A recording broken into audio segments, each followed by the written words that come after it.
नमस्कार दोस्तों, एक बार फिर से स्वागत है आपका हरीश एकेडमी में। देखिए, जो एमपी ज्योग्राफी में सबसे पहला अपना जो टॉपिक था उसमें अपन ने केवल मध्य प्रदेश की जो ज्योग्राफी है उसकी शुरुआत यानी कि प्रारंभिक कुछ भी जो मुख्य चीज़ें थी उन पर चर्चा करी थी। आज एक सीक्वेंस के हिसाब से एक एक टॉपिक लेकर के चल रहे हैं अपन और उसको पूरा अपन एमपी ज्योग्राफी पूरी कंप्लीट करेंगे। तो आज का टॉपिक अपना है मध्य प्रदेश की चट्टानें। सीधे चट्टानों से पर चर्चा करेंगे, ठीक है। अब इसमें से जैसे ही अपन आगे बढ़ेंगे तो आप लोगों को वैसे ही समझ में जाएगा कि कुछ क्वेश्चन ऐसे हैं कि जहां से हमेशा पेपर में वो क्वेश्चन देखे गए, जैसे बिजावर श्रेणी कौन कौन से क्षेत्र पर है, ठीक है, ये वाला क्वेश्चन हो गया। और बिजावर उपक्रम पूछा गया, सौंसर श्रेणी, सकोली क्रम, ये सब क्वेश्चन पेपरों में आए हैं और किस प्रकार से बने हैं। कभी कभी इनका केवल क्षेत्र पूछा गया है, कभी कभी इन श्रेणी किसके अंतर्गत आती है ये पूछा गया है, कभी कभी इन श्रेणियों में कौन से खनिज पाए जाते हैं ये पूछा गया है, ठीक है। तो चलिए आज ये पूरा जितना भी है ये श्रेणियों का और चट्टानों का पूरा कंप्लीट करेंगे अपन। तो देखो, शुरुआत करने के पहले एक दो चीजें विशेष याद रखें। देखो, सबसे पहली बात, जो बिल्कुल बिगिनर्स हैं अभी से बिल्कुल जिन्होंने एमपी पढ़ना शुरुआत की है, ऐसा तो वैसे भी जो जितने भी कंपटीशन की तैयारी करते हैं कोई नहीं होगा, लेकिन फिर भी जो बिल्कुल शुरुआत कर रहे हैं उनके लिए सबसे पहला काम ये है कि आप पूरे मैप, पूरे जिले, कौन सा जिला कहाँ है वो पता होना चाहिए। कम से कम इतना तो पता होना चाहिए, जैसे शेड्यूल पूछा जाए तो पता होना चाहिए इस साइड है, ठीक है, अलीराजपुर यहाँ है, ग्वालियर क्षेत्र यहाँ है, बालाघाट ये क्षेत्र यहाँ, इस तरीके का कम से कम जानकारी तो होनी चाहिए। चलिए, बहरहाल धीरे धीरे पूरे जिले बताता चलूंगा, याद आते जाएंगे। सबसे पहले यदि किसी क्रम की बात करें तो सबसे पहले अपन ने जो इंडियन ज्योग्राफी में पढ़ा और वर्ल्ड की ज्योग्राफी में पढ़ा, तो पहला समूह होता है चट्टानों का आर्कियन समूह। कौन सा समूह होता है? आर्कियन समूह की चट्टानें होती हैं। अब देखो, आप ये कहोगे कि सर वर्ल्ड में भी आपने आर्कियन समूह बोला और ये इंडियन ज्योग्राफी की चट्टानें पढ़ाई तो उसमें भी आर्कियन समूह बोला, और जो मध्य प्रदेश में पहुंचे तो भी आर्कियन समूह पढ़ रहे हैं। देखो भाई, सीधी सीधी बात है कि ये जो समूह है, मतलब ये जो मैं पहले बता चुका हूं कि ये पूरा एक बहुत बड़े क्षेत्र का नाम है, चट्टानों का एक बहुत बड़ा क्षेत्र का नाम हो गया कि ये आर्कियन समूह की चट्टानें हैं। तो इस समूह की चट्टानें आपको साउथ अफ्रीका मतलब नीचे दक्षिण में भी मिल सकती हैं, तेलंगाना भी मिल सकती हैं, ये एक समूह की ग्रुप की चट्टानें, और आपको जम्मू कश्मीर में भी मिल सकती हैं और मध्य प्रदेश में भी मिल सकती हैं। अब इस समूह के अंतर्गत एमपी में कौन सी चट्टानें हैं, उनका नाम, कौन सी श्रेणियां इनके अंतर्गत है, उनका नाम अपन और पढ़ेंगे। तो सबसे पहले आर्कियन समूह पर पढ़ते हैं। देखो, आर्कियन समूह में क्या है कि इन चट्टानों को कहते क्या है? पिछला वीडियो आप जिन्होंने देखा होगा उनको याद आया होगा कि इन समूह की चट्टानों क्या कहते हैं? प्राथमिक चट्टानें बोलते हैं। तो पहला इसका क्या हो गया, इसका फैक्ट क्या होगा कि इनको प्राथमिक चट्टान। यदि ये क्वेश्चन आए कि प्राथमिक चट्टान किसे कहा जाता है और आर्कियन समूह ऑप्शन में है तो आर्कियन समूह को प्राथमिक चट्टान कहा जाता है। दूसरा क्या है कि यदि ये क्वेश्चन पूछ ले कि सबसे प्राचीन चट्टान का नाम बताइए, तो सबसे प्राचीन चट्टान भी कौन सी है अपनी? ये आर्कियन समूह की चट्टान जो है क्या है? सबसे प्राचीन चट्टान है। तो दो बातें हो गई, एक तो क्या हो गई कि प्राथमिक चट्टान है, दूसरा है कैसा? सबसे प्राचीन चट्टान है। अच्छा, यदि एमपी की बात करें इन चट्टानों में तो कहां पाई? देखो, ये जो उत्तर का क्षेत्र है इस बेल्ट पे, कौन से? इस क्षेत्र पर, उत्तरी क्षेत्र पर, ये उत्तरी क्षेत्र हो गया, उत्तरी क्षेत्र में, और ये हो गया अपना पूरब, ये पश्चिम, इस क्षेत्र में, मतलब ये जो बेल्ट है इस क्षेत्र में मान लो ग्वालियर, भिंड, मुरैना, श्योपुर के क्षेत्र से होते हुए यहाँ मालवा, इंदौर के क्षेत्र में ये नीमच, मंदसौर, इस क्षेत्र में ये जो है तो आर्कियन समूह की चट्टानें पाई जाती हैं, ठीक है। उनकी विशेषता और क्या है कि देखो, ये जीवाश्म में निहित होती हैं। विशेषताओं में यदि बात करें तो पहला आर्कियन समूह क्या होगा? प्राथमिक चट्टानें हैं और सबसे प्राचीन चट्टानें आर्कियन समूह की है। मध्य प्रदेश में कहाँ पाई जाती है? मध्य प्रदेश में ये पाई जाती है उत्तर मध्य प्रदेश के उत्तर एवं उत्तर पश्चिम क्षेत्र में पाई जाती है, और कुछ मात्रा में ये समूह चट्टानें पूरी भाग में भी पाई जाती है, ठीक है। तो ये यहाँ तक हो गई आर्कियन समूह की बात है। अब इस समूह की कुछ विशेषताओं की यदि बात करें तो विशेषताओं में पहला क्या है कि जीवाश्म रहित होती है, मतलब इसमें जीवाश्म जो है तो नहीं पाया जाता है आर्कियन समूह की चट्टानों में, क्योंकि प्राचीन हो जाती है तो इसमें क्या है? जीवाश्म नहीं पाया जाता। दूसरी बात इसमें क्या होती है कि देखो, इसमें खनिज संपदा से संपन्न चट्टानें कहती है। क्या होती है? ये खनिज संपदा से संपन्न चट्टानें होती हैं आर्कियन समूह की चट्टानें, ठीक है। ये आप लोगों ने पढ़ा था पिछले में, मैंने बताया था कि खनिज संपदा से संपन्न चट्टान यदि पूछे और उसमें आर्कियन समूह की चट्टानों का नाम है तो उसी को टिक करना, क्योंकि आर्कियन समूह की चट्टानें कैसी होती हैं? खनिज संपदा से संपन्न चट्टानें होती हैं। अगली बात, आर्कियन समूह की क्या बात करें? जो उत्तर पूर्वी क्षेत्र में पाई जाती है, इसमें खनिज कौन कौन से पाए जाते हैं? आर्कियन समूह की चट्टानों में खनिज पाए जाते हैं। देखो, तांबा पाया जाता है, दूसरा मैग्नीज पाया जाता है, तांबा, मैग्नीज और लोहा, ये जो है तो आर्कियन समूह की चट्टानों में पाया जाता है, तांबा, मैग्नीज और लोहा। चलिए अब एक बार इनको देख लेते हैं कौन कौन सी है। देखो आर्कियन समूह की चट्टानों में क्या है और क्या है, ये कैसी चट्टानें कहलाती थी, ये प्राचीन चट्टानें थी। और कैसी थी, ये प्राथमिक चट्टानें कहलाती हैं। ज्वालामुखी से निर्मित चट्टानें भी हैं, यही आर्कियन समूह की चट्टानें।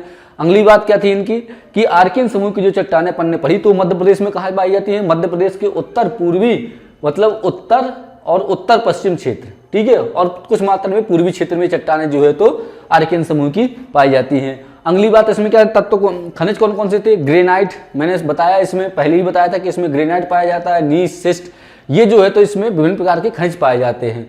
तो खनिजों में क्या है, ग्रेनाइट खनिज, याद कर लो कि आर्कियन समूह में ग्रेनाइट है। बट मध्य प्रदेश की विशेषता में मैं बताऊंगा आगे कि कौन कौन से कहाँ कौन कौन श्रेणी के आपको अपन को खनिज याद करके रखने हैं। तभी आर्कियन समूह में क्या है कि ग्रेनाइट, ये और नीस और शिस्ट इस प्रकार के खनिज या तत्व जो है तो पाए जाते हैं। अगली बात इसकी विशेषताएं में क्या बताया, विशेषताओं में अपन ने चर्चा की है कि ये कैसी होती है, जीवाश्म रहित चट्टानें होती हैं।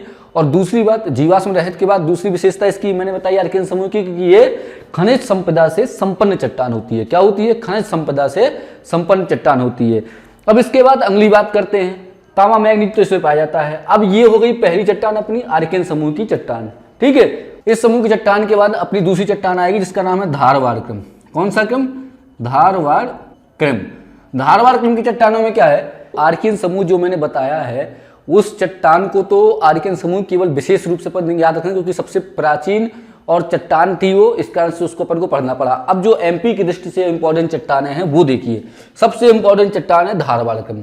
देखो धारवाड़ क्रम जो है तो एमपी के ऐसी स्थिति, ऐसी क्षेत्र में पाई जाती है जहां पर अधिक मात्रा में खनिज पाया जाता है, तो वहां ये चट्टान इस कारण से बहुत ज्यादा इंपॉर्टेंट है। इस क्रम की चट्टान का क्वेश्चन अधिकतर मतलब 90.99% पेपर में आता ही है।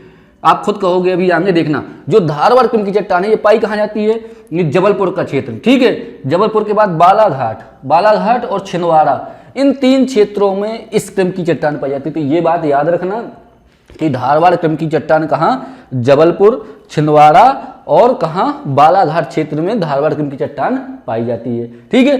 तो पहले क्षेत्र की कौन कौन सी बात हो गई कि जबलपुर हो गया, छिंदवाड़ा हो गया, बालाघाट। देखो ना तो यहाँ जबलपुर लिखा, ना तो यहाँ बालाघाट, ना छिंदवाड़ा, ना लिखना चाहिए। केवल आपको मैप याद हो, बार बार केवल स्थिति की, ये जबलपुर है, यहाँ बालाघाट, यहाँ छिंदवाड़ा, इस तरीके से आपको केवल स्थिति पूरी इमेज करनी है, तब जाकर के आप मैप बिल्कुल बिना देखे बिना करे आप ऑटोमेटिक बनाने लगेंगे। तो देखो धारवाड़ क्रम की चट्टानें कहाँ हैं, जबलपुर, बालाघाट और छिंदवाड़ा। अब अगली बात इसमें धारवाड़ क्रम में क्या है कि इसमें तत्व कौन कौन से, खनिज या तत्व की अपन बात कर लेते हैं। ये बहुत अच्छे, बहुत इंपॉर्टेंट है, एक एक याद करना है। देखो खनिज और तत्व की यदि बात करें तो इसमें सबसे पहले स्लेट पाया जाता है। क्या पाया जाता है, स्लेट। तो ये तो चलो ठीक है, हमेशा अपन ने स्लेट हो गया, शिस्ट हो गया, इसका भी अपन ने नाम सुना है, ठीक है। ग्रेनाइट तो होगा ही यहाँ, ठीक है, ग्रेनाइट क्योंकि जबलपुर का नाम है और ग्रेनाइट ना हो, ठीक है। ग्रेनाइट हो गया, क्वार्टजाइट हो गया, ये सब खनिज जो है ना कहाँ पाए जाते हैं कि धारवाड़ क्रम की चट्टानों में पाए जाते हैं। अब अगली बात, सबसे इंपॉर्टेंट बात इसके बाद आती है, क्या है कि धारवाड़ क्रम की चट्टानें, पहली बात तो क्षेत्र हो गया, कहाँ कहाँ हो गया, जबलपुर, छिंदवाड़ा, बालाघाट। धारवाड़ क्रम की चट्टानों का विभाजन, क्योंकि जब विभाजन होगा तभी पर्टिकुलर एमपी का विभाजन कौन कौन से मिला है, तो इसका जो है तो विभाजन 3 भागों में किया गया है। किसका, धारवाड़ क्रम का। 3 भाग कौन कौन से हैं इनको अपन देखेंगे। देखो 3 भागों की यदि बात करें तो उसमें सबसे पहले एक क्रम आता है जिसका नाम है चिल्पी क्रम। कौन सा क्रम है, चिल्पी क्रम। एक तो ये हो गया, दूसरा क्रम आता है सकोली क्रम, ठीक है। और तीसरा आ गया आपका सौंसर क्रम। कौन सा क्रम, सौंसर क्रम। ये 3 क्रम याद रखिए, कौन कौन सा, चिल्पी क्रम, सकोली क्रम और सौंसर क्रम। इतने से ही क्वेश्चन बन जाता है। कैसे, केवल पूछ जाता है कि सकोली क्रम की चट्टानें किस समूह के अंतर्गत आती हैं, बस बात खत्म। यही पूछ लेगा कि सकोली क्रम की चट्टानें किस समूह के अंतर्गत आती हैं। अब सबने धारवाड़ पढ़ रखा, कोड़प्पा पढ़ रखा, आर्कियन पढ़ रखा, इन सब चट्टानों को पढ़ रखा। वैसे इनको पढ़ने में लगता है जैसे ये इंपॉर्टेंट नहीं है, बट यहाँ से क्वेश्चन आ जाते हैं क्योंकि एमपी के है, एमपी के तो एक एक पॉइंट कहीं से भी पूछ लेगा। तो कौन कौन सी है, चिल्पी क्रम, सकोली क्रम और सौंसर क्रम। किसको ये 3 भागों में बांटा गया, ये धारवाड़ क्रम को बांटा गया 3 भागों में। कौन कौन से, चिल्पी, सकोली और सौंसर क्रम में बांटा गया है। अच्छा, अब जो और डीपली यदि एमपी का पूछेगा तो अब ये पूछेगा कि चिल्पी क्रम मध्य प्रदेश के किस जिले में स्थित है। चिल्पी क्रम की चट्टानें मध्य प्रदेश के किस जिले में स्थित है। अब वो धारवाड़ पहले पूछता था, उसको ब्लॉक कर दिया। उसके बाद ये चिल्पी क्रम तक इनके अंतर्गत की सकोली क्रम की चट्टानें किस समूह के अंतर्गत आती हैं, तो पता चल जाएगा धारवाड़ क्रम। सिंपल सा क्वेश्चन ये था। अब वो इन पर खेलेगा कि चिल्पी क्रम की चट्टानें किस जिले में है। तो देखो जिला याद रख लो, चिल्पी क्रम है आपका बालाघाट। कहाँ? बालाघाट। चिल्पी क्रम की चट्टानें जो है तो वो कहाँ है? बालाघाट में है, जबलपुर में, छिंदवाड़ा, बालाघाट, जबलपुर, छिंदवाड़ा। ठीक है, ये 3 जिले याद कर लो। कौन कौन से? बालाघाट, जबलपुर और छिंदवाड़ा। ये जो 3 जिले हैं, यहां पर किस क्रम की चट्टानें पाई जाती हैं? चिल्पी क्रम की चट्टानें पाई जाती हैं। ठीक है, तो चिल्पी क्रम की चट्टानों में क्या क्या हो गया? इसमें हो गया कि बालाघाट, जबलपुर और छिंदवाड़ा में चिल्पी क्रम की चट्टानें पाई जाती हैं। अब अगली बात चिल्पी क्रम की क्या है? देखो अगली बात करेंगे चिल्पी क्रम की, तो इसमें खनिज कौन कौन सा पाया जाता है? तो इसमें खनिज की यदि बात करें तो इसमें तांबा, मैग्नीज। ठीक है, तो तांबा मैग्नीज। अब आप जब सब लोग जानते हो कि बालाघाट मैग्नीज, तो मैग्नीज की खदान आपको यहाँ पता है, तो तांबा मैग्नीज जो है तो यहाँ खनिज पाए जाते हैं। तो चिल्पी क्रम की बात करें तो धारवाड़ क्रम के अंतर्गत कौन सी क्रम की चट्टान आती है? चिल्पी क्रम की चट्टान आती है। चिल्पी क्रम कहाँ पर पाया जाता है? मध्य प्रदेश के कौन से जिले चिल्पी क्रम के अंतर्गत आते हैं? तो उसमें से एक आता है बालाघाट, एक आता है जबलपुर, एक आता है छिंदवाड़ा। अब खनिज की बात करें तो खनिज तो यहाँ तांबा और मैग्नीज 2 ही खनिज हैं जो अपन ने पहले से अलग तरीके से याद रखे हैं। तो तांबा और मैग्नीज यहाँ खनिज पाए जाते हैं। अब कैसे भी क्वेश्चन बनाए, तांबा और मैग्नीज खनिज किस क्रम की चट्टानों के अंतर्गत पाए जाते हैं? चिल्पी क्रम, सकोली क्रम, सौंसर क्रम। तो किस क्रम में है? चिल्पी क्रम में है। ठीक है, किस क्रम की चट्टान समूह के अंतर्गत आते हैं? तो धारवाड़ क्रम समूह के अंतर्गत आते हैं। तो ये हो गई अपनी क्या? चिल्पी क्रम की चट्टानों का डिटेल। अब अगली दूसरी, धारवाड़ क्रम को जो 3 भागों में बांटा था अपन ने, सकोली क्रम। सकोली क्रम की बात क्या है कि सकोली क्रम का यदि विस्तार करें तो ये मुख्य रूप से जबलपुर में है। कहाँ पर है ये? जिले मध्य प्रदेश की जिले की बात करें तो ये मध्य प्रदेश के जबलपुर जिले में पाई जाती है सकोली क्रम की चट्टान है। चिल्पी क्रम 3 जिले हैं, बालाघाट, जबलपुर, छिंदवाड़ा। कुछ मात्रा में जबलपुर है, बट बालाघाट, छिंदवाड़ा क्षेत्र में अधिक मात्रा में पाई जाती है, कुछ मात्रा में जबलपुर। सकोली क्रम की जो चट्टान है वो मुख्य रूप से कहाँ पाई जाती है? मैंने उसका विस्तार जो है वो जबलपुर में है। किसका? सकोली क्रम का। ठीक है, अब इसमें खनिज की यदि बात करें तो इसमें अभ्रक, शिस्ट, डोलोमाइट, इस प्रकार के खनिज जो है कहाँ पाए जाते हैं? सकोली क्रम की चट्टान में पाए जाते हैं। तो देखो अपनी 3 प्रकार की, अब एक बार रिवाज करते हैं। इसमें क्या है? धारवाड़ कौन सी क्रम की चट्टान है? धारवाड़ क्रम की चट्टान है।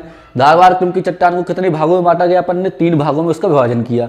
ठीक है, उसमें कौन कौन से थे? एक था चिल्पी, दूसरा था कौन सा? सकोली, और तीसरा कौन सा था? आपका सौंसर क्रम। तो ये 3 क्रम जो है तो अपन ने 3 क्रम में बांट दिया। चिल्पी क्रम की बात करें तो चिल्पी क्रम चट्टानें कहाँ पाई जाती हैं? अपनी बालाघाट, छिंदवाड़ा और जबलपुर में चिल्पी क्रम पाई जाती हैं। सौंसर क्रम की बात करें तो ये कहाँ पाई जाती है? मुख्य रूप से इनका विस्तार कहाँ है? जबलपुर में है।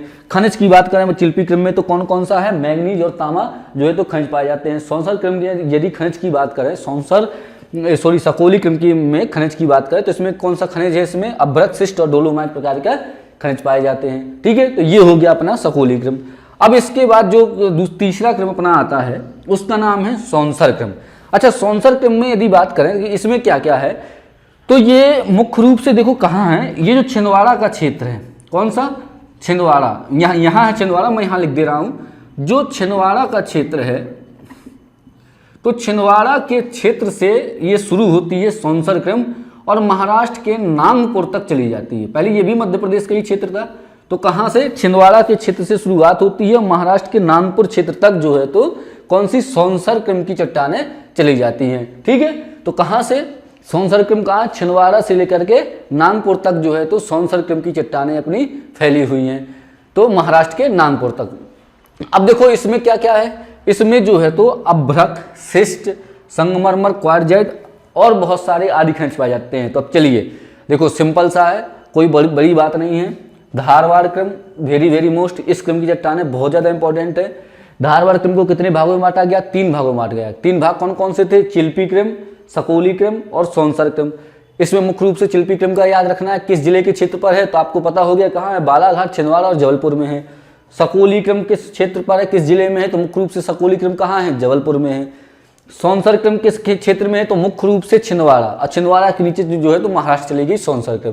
तो इस प्रकार से ये हो गई धारवाड़ क्रम की चट्टानें अपनी। ठीक है, अब इसके बाद आगे बढ़ते हैं। तो 2 चट्टानें हो गई, एक तो हो गई आर्कियन समूह हो गया, धारवाड़ समूह हो गया। धारवाड़ समूह के अंतर्गत 3 हो गई, चिल्पी हो गई, सकोली हो गई और सौंसर हो गई। ये 3 क्रम ये हो गई। अब चौथे क्रम की बात करें, इसके बाद चौथे क्रम की जो चट्टानें हैं उनका नाम है कोड़प्पा क्रम। बार बार आपने पढ़ा होगा कोड़प्पा क्रम। तो जो कोड़प्पा क्रम की चट्टानें हैं इनका या कुड़प्पा, इनको क्रम लिख देते हैं या कुड़प्पा समूह लिख देते हैं, कुड़प्पा समूह की चट्टान है। अब कुड़प्पा समूह में क्या है कि देखो, कुड़प्पा समूह का नाम लेते ही आपको एक बात जरूर, जब जब आपने पढ़ा होगा एमपीजी के, उसमें लिखा होगा कि हीरा जो है तो कुड़प्पा समूह की चट्टानों में पाया जाता है। अब इसका यदि कोई विस्तार हो या विभाजन किया गया हो, उसके अंतर्गत का क्वेश्चन पूछ ले, क्योंकि अधिकतर अपन को पता है कि जो पन्ना में हीरा पाया जाता है वो किस समूह की चट्टानों में पाया जाता है, तो कुड़प्पा समूह के अंतर्गत पाया जाता है। तो चलिए इसका डिटेल में चर्चा करते हैं कि आखिर कुड़प्पा समूह है क्या। देखो, कुड़प्पा समूह पहली बात तो है कहाँ कहाँ, तो मैंने पहले ही आपको बता दिया, ये कहाँ है, पन्ना, छतरपुर। ये मुख्य रूप से दो क्षेत्र हैं जहाँ पर कुड़प्पा समूह है। और ग्वालियर भी ले लो, क्योंकि पन्ना यहाँ है, फिर छतरपुर, फिर ग्वालियरी क्षेत्र आता है, तो पन्ना, छतरपुर और ग्वालियर क्षेत्र में जो है तो कुड़प्पा समूह। तो मतलब यहाँ से ले लो, इस क्षेत्र से इस क्षेत्र तक, ये कुड़प्पा समूह का क्षेत्र एक हिसाब से कहला गया। कुड़प्पा समूह का क्षेत्र कहाँ है, पन्ना, छतरपुर और ग्वालियर क्षेत्र में कुड़प्पा समूह का क्षेत्र है। अब इसकी अगली बात देखो, अब इसमें खनिज की बात करते हैं। खनिज तो मुख्य रूप से एक ही याद रखो, हीरा, हीरा पाया जाता है, क्योंकि यहीं से क्वेश्चन अधिकतर पूछा है। बलुका पत्थर ये लगभग हर जगह कहीं ना कहीं मिल जाएगा, बट हीरा जो है तो कुड़प्पा समूह की चट्टानों में ही पाया जाता है। और बलुका पत्थर का भी है, चूना पत्थर, स्लेट, ये भी सब कहाँ है, आपकी कुड़प्पा समूह की चट्टानों में है। ठीक है, अब इसमें सबसे इंपॉर्टेंट आता है इसका विभाजन, क्योंकि ये तो पता चल गया कि कुड़प्पा समूह में हीरा पाया जाता है। यदि इसके विभाजन के, जैसे उसका विभाजन अपन ने अभी किया था किसका, धारवाड़ क्रम का 3 भागों में, अब इसका विभाजन करते हैं कुड़प्पा समूह का। तो इसका जो विभाजन किया गया है मुख्य रूप से कुड़प्पा समूह का, वो 2 भागों में इसको विभाजित किया गया है। कौन कौन सा, एक भाग तो रख दिया बिजावर क्रम, कौन सा, बिजावर क्रम, और दूसरा भाग रख दिया ग्वालियर क्रम। एक भाग हो गया बिजावर क्रम और दूसरा भाग हो गया ग्वालियर क्रम।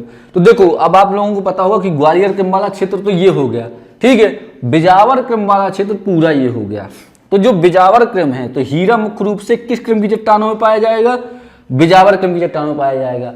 अब बात समझना, यही कंफ्यूज हो जाता है पेपर में, हल्का सा भी कंफ्यूजन यही क्रिएट होता है। कैसे कंफ्यूजन क्रिएट होता है कि जो ये कुड़प्पा समूह की चट्टानें हैं, लोगों को जो ऊपरी ऊपरी पढ़ लेते हैं उनको ये पता है कि कुड़प्पा समूह की चट्टानों में हीरा पाया जाता है, ठीक है।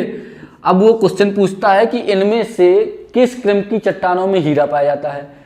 आपने और मैंने, हम सब ने रट के रखा है कि ये हीरा पाया जाता है कौन से क्रम में, कुड़प्पा समूह की चट्टानों में। उसने कुड़प्पा समूह ऑप्शन में दिया ही नहीं, उसने लिख दिया कि बिजावर श्रेणी में पाया जाता है, या ग्वालियर श्रेणी में पाया जाता है, या चिल्पी श्रेणी में पाया जाता है, या सौंसा श्रेणी में पाया जाता है, ऐसे कुछ ऑप्शन रख दिए। अब आपको पता क्या है, या मुझे पता क्या, जिसने नहीं पढ़ा उनको पता क्या है कि बिजावर समूह की चट्टानों में हीरा पाया, सॉरी ये कुड़प्पा समूह की चट्टानों में हीरा पाया जाता है। तो इनका विभाजन इसलिए पढ़ना, क्योंकि अब आजकल ऑप्शन में ये नहीं देता, ये ऑप्शन में देगा। तो आपको ये पता चाहिए कि बिजावर क्रम की जो चट्टानें हैं उनमें ही क्या पाया जाता है, हीरा पाया जाता है। अब यदि आपसे ये पूछूं क्या कुड़प्पा समूह की चट्टानों में हीरा पाया जाता है, तो ये भी एकदम सही है, ठीक है। हाँ, इसमें भी हीरा पाया जाता है कुड़प्पा समूह की चट्टानों में, क्योंकि इसके अंतर्गत ही ये दोनों आए हैं, बिजावर और ग्वालियर इसके अंतर्गत ही है, ठीक है। तो अब बात यहाँ हो गई कि बिजावर क्रम की, ये इतना इसलिए क्योंकि यहाँ से कंफ्यूजन होता है। तो बिजावर क्रम की चट्टानों में हीरा पाया जाता है। अब आपसे ये पूछा जाए कि बिजावर क्रम की चट्टानें मध्य प्रदेश के कौन कौन से जिले में फैली हैं, तो इसमें कौन कौन से होंगी। अब बिजावर क्रम जो है तो यहाँ पन्ना से, पन्ना, सतना, रीवा, ठीक है, ये पूरा, फिर यहाँ कटनी और ये छतरपुर, ये जो बेल्ट पूरा लिए है इसमें है बिजावर क्रम, ठीक है। तो बिजावर क्रम कहाँ है, छतरपुर, पन्ना, सतना, रीवा और कटनी का ये पूरा क्षेत्र बिजावर क्रम है, इसका आंसर यहाँ हीरा पाया जाता है। अब ग्वालियर के मेरी कोई पूछे तो अब नाम से ही है, तो इसका कुछ ऐसा अपन को पढ़ना है नहीं, क्योंकि ग्वालियर क्रम कहाँ है, ग्वालियर में। और यहीं पर क्या है, ग्वालियर क्रम की चट्टानों में विशेष मुख्य रूप से क्या पाया जाता है, बलुका पत्थर पाया जाता है। कौन सा, बलुका पत्थर या बलुआ पत्थर। बलुआ पत्थर जो है तो कहाँ पाया जाता है, ग्वालियर क्रम की चट्टानों में पाया जाता है। तो ये हो गई अपनी कुड़प्पा क्रम की चट्टानें। तो मतलब सिंपल सा है, अपन ने क्या पढ़ा, आर्कियन समूह पढ़ा और सबसे इंपॉर्टेंट धारवाड़ क्रम पढ़ा। धारवाड़ इंपॉर्टेंट था, उसके बाद क्योंकि धारवाड़ ये इस क्षेत्र के लिए इंपॉर्टेंट है और जो कुड़प्पा क्रम है वो अपना इस क्षेत्र के लिए इंपॉर्टेंट है, ठीक है। तो इसके विभाजन पढ़ लीजिए, बिजावर क्रम है और कौन सा है, ग्वालियर क्रम है। अब बिजावर क्रम सबसे ज्यादा इंपॉर्टेंट बिजावर क्रम है, ठीक है। अब ग्वालियर क्रम, ग्वालियर में है बलुका पत्थर, इनमें से किस क्रम की चट्टानों पाया जाता है, तो ग्वालियर क्रम हो तो उसमें टिक कर देना है कि बलुका पत्थर पाया जाता है। और हीरा का तो मैंने आपको अभी 2-3 मिनट ही समझाया किस तरीके का, इस यहाँ से क्वेश्चन बन सकते हैं, ठीक है। अब चलिए इसके बाद आगे चलते हैं। अब इन चट्टानों के बाद ये दो हो गई अपनी। अब तीसरा जो अपनी चट्टानें हैं उनका नाम है विंध्य क्रम की चट्टानें। कौन सी किस क्रम की चट्टानें हैं? विंध्य क्रम की चट्टानें। तो तीसरी नंबर की चट्टानें आ जाएंगी मध्य प्रदेश में विंध्यन क्रम की चट्टानें। अब देखो विंध्य क्रम की चट्टानों में क्या है, देखो विंध्य क्रम की चट्टानें हैं तो जो विंध्यांचल क्षेत्र है, तो नर्मदा नदी जो इस तरीके से है उसके उत्तर में, कहां पर? नर्मदा नदी के उत्तर में विंध्य क्रम की चट्टानें हैं। सब लोग जानते हो विंध्यांचल क्षेत्र यही कहलाता है। तो नर्मदा नदी के उत्तर के क्षेत्र में क्या है? विंध्य क्रम की चट्टानें हैं। तो ये तो चलो ठीक है, ये पता है। अब आगे आखिर इसमें और बहुत ज्यादा इंपॉर्टेंट चीजें क्या क्या है। खनिज में इसमें क्या है, देखो विंध्य क्रम है इस विंध्यांचल क्षेत्र में, तो यहाँ सीमेंट की फैक्ट्री आपने देखी होगी, यहाँ सतना में, कटनी में, मैहर सीमेंट है, ठीक है। ये बहुत सारी सीमेंट की फैक्ट्री यहाँ है। क्यों है सीमेंट की फैक्ट्री? क्योंकि सीमेंट से संबंधित रेत सब यहाँ पर मिल जाती है, तो ये इसका उत्पादन यहाँ पर अधिक मात्रा में हो जाता है। तो विंध्यन क्रम की चट्टानें कहाँ पाई जाती है? नर्मदा नदी के उत्तर में पाई जाती हैं। ये हो गया।